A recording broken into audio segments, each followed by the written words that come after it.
Hello YouTube, it's Robert here from robertafrica.com, the African development site. I'm here today to look at one of the world's most advanced running watches, the Garmin Forerunner 610, a watch that has been very widely publicised in the past couple of months. Here's Simon Gilbert from Garmin UK. Thanks Simon there for sending me an email saying initially the watch wasn't going to be available, and yet lo and behold it is publicised at the London Marathon Expo. The watch was sent to me. Again, thanks Simon, in around mid-May for me to review. As you can see here, the watch looks fairly complicated and there's an awful lot in the box there to look at.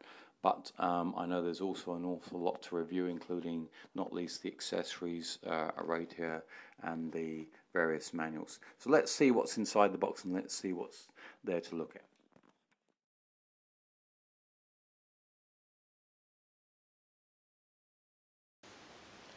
I'm here to take a video of the remarkable Garmin Forerunner 610, and here we are looking at the startup mode of the device here. So let's switch it on, and what we can see behind the protective plastic cover is the Garmin logo showing, and there's not much happening, but now we can see one of the sub-menus forming.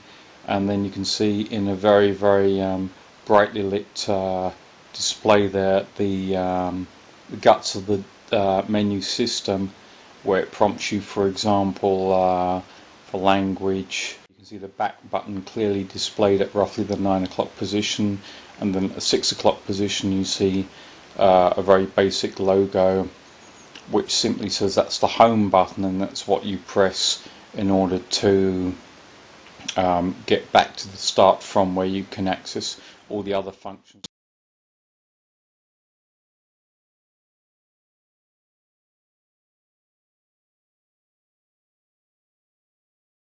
Back from the future, hello!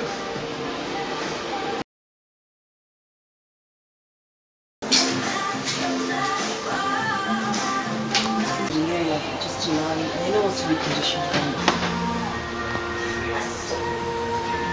So it should be, I would say.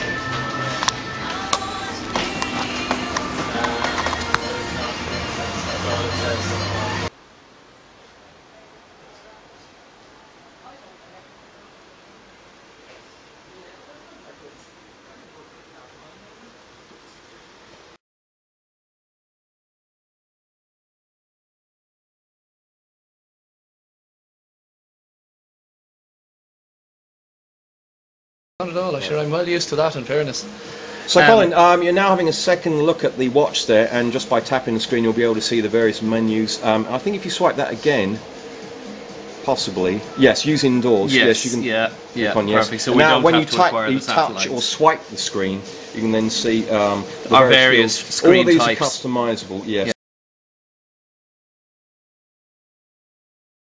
Now, what do you think of the clarity of the display there and the various options? On I think, as we already discussed, I mean, it is essentially the clearest screen on a running watch, particularly with this level of functionality. Yes.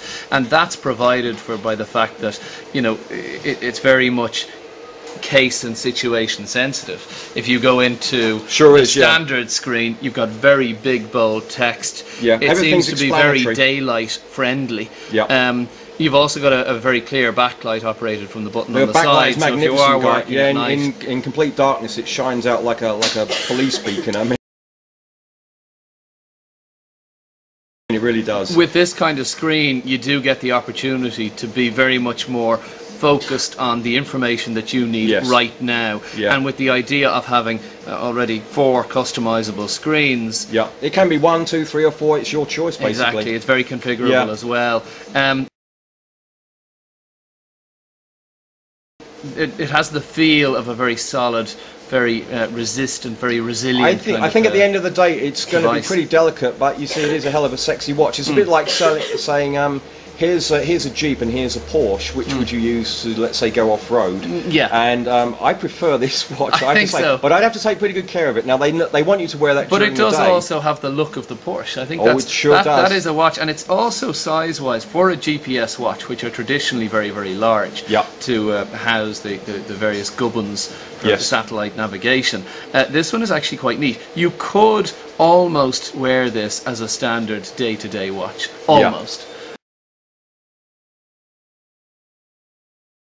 But then for someone who takes their running seriously, yes, I mean, just as you were just saying there, it does benefit you in terms of the structure of your training, in terms of your progress, not only improving your progress, recovery but and monitoring fitness your data. progress. This is Ant Plus technology, which you probably know about, so you can finish your run and then turn up, and if your computer is on, it only has to be on. This thing will sync the data and actually upload the software for you, along with your performance and mapping data. So I think that's the most saleable part of it. And of course it links into the devices for your shoe or for your heart rate monitor. Footpod as well. Footpod is optional. So there's a lot of stuff to buy, but I think this will sell itself to those people who actually appreciate. Even without those, though, the GPS on these, because it's from Garmin as well, is incredibly accurate. But a beautiful device, and I think well worth the money. Ultimately, yeah, for the right runner.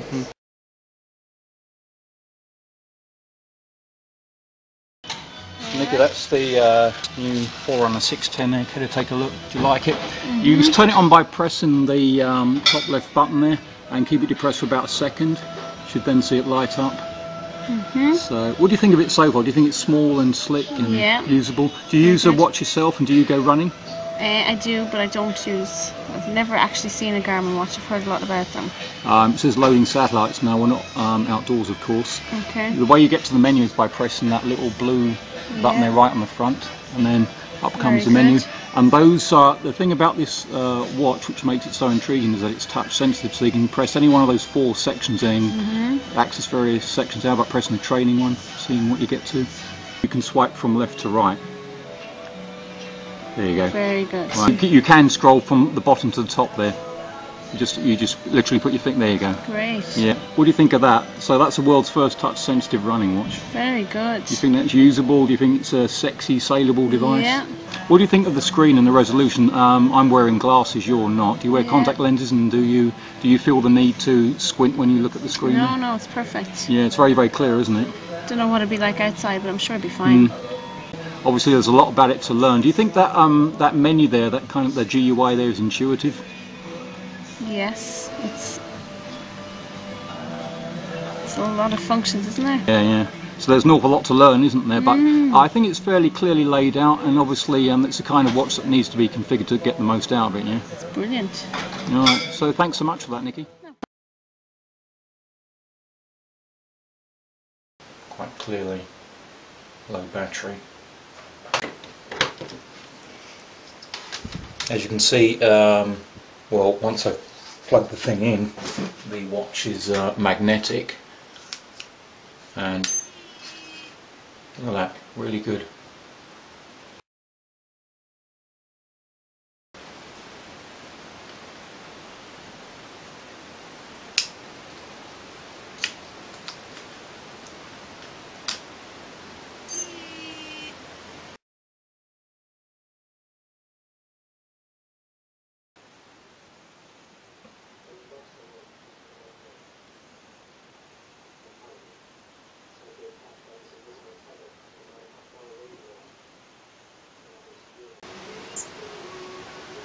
There you go, and home menu or anything else, and lo and behold, look at this. His, of course, the setup screen there, and everything's fine and dandy, ready to go for the next stage.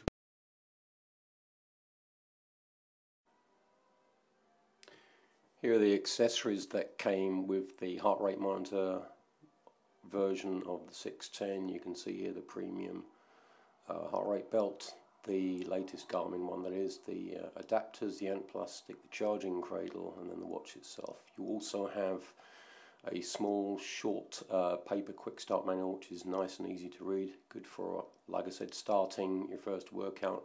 This and the full manual are also on CD, as you can see here. The quick start guide, and the owner's manual, 52 pages of it, all in easy to read and searchable PDF format. Looking further into the device, you have, as we can see again, the charging cradle, but I just wanted to show this in daylight because it's very sleek, and it just shows attention to detail on the part of Garmin, and the adapter also shows attention to detail. You can plug the charging cradle either into a PC or into this thing here, which comes with two adapters for the European market. That's the European 2-pin, and then the 3-pin for, of course, the UK and Ireland. All of these devices are well made, you know, they're solid, easy to carry around with you, and I imagine Garmin must have thought about runners who do international races, and then they'd need these various adapters. So I like that attention to detail there. Here's the Garmin Premium Heart Rate Belt, very soft and comfortable fabric strap, which you have to put on in one piece. You don't connect it as with the Polar and Timex belts. The sensor itself is very, very small and just clips right on there.